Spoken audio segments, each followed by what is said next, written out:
Hey everyone, you're with Tesla Tom. Thanks for joining us on Ludicrous Feed today. Let me read you this tweet I saw the other day.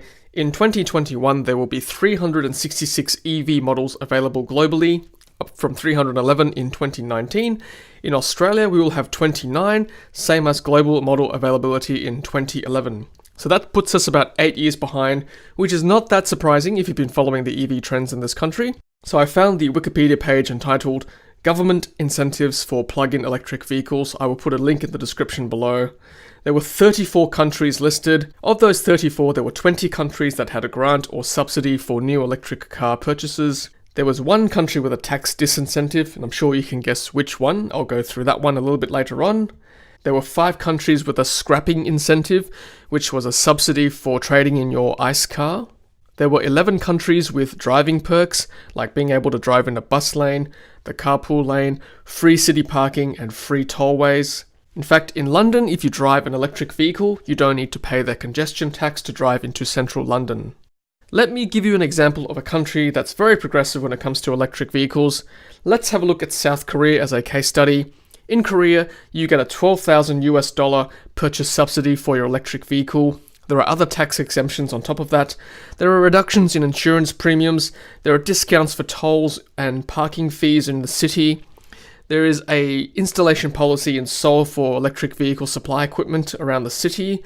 They're planning 30,000 AC chargers in 4,000 apartment blocks in Seoul. And there is a government policy to match worldwide market share of Korean internal combustion engine vehicles, which is currently 8% of worldwide share, made up largely by Korean car makers Hyundai and Kia. In contrast, let's have a look at the Australian situation. In Australia, we have no direct incentives. In fact, we have a disincentive. There is something called a luxury car tax, which is currently at $75,000 for fuel-efficient vehicles. If you purchase a car that's over that amount, you've got to pay a substantial amount of tax to the government. Currently, all Tesla vehicles in Australia are over $75,000. In Victoria, you get a $100 car registration discount. In the Australian Capital Territory, there is no stamp duty and there is a 20% discount on registration. All other states, there are no other incentives to purchase an electric vehicle.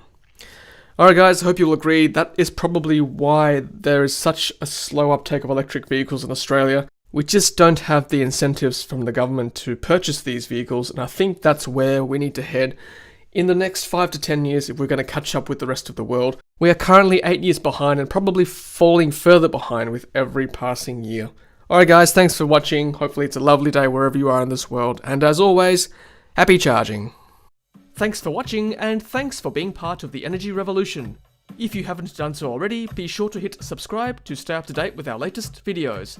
If you're about to buy a Tesla, use my promo code Thomas7208 to score 6 months of free supercharging. Happy charging!